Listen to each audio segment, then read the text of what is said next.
শিক্ষার্থী বন্ধুরা, আজকে আমরা শিখব বাংলা স্বরবর্ণগুলা। তাই সকলে ক্লাসটি সম্পূর্ণ দেখবা এবং স্বরবর্ণগুলা তোমরা শিখে নিতে পারবা। তো ভিডিওটা শুরু করা যাক। তোমরা আমার সাথে বলবা, তাহলে শিখতে পারবা। প্রথমে হচ্ছে স্বর, সরিয়া, রস্বই, দীর্ঘই, রস্যউ, দীর্ঘউ, রি, এ, ওই, ও, ঔ।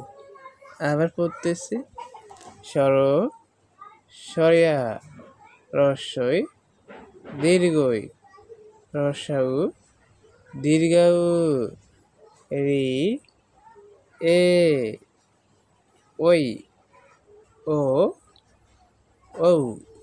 তাহলে এইভাবে পড়লে তোমরা শিখতে পারবা।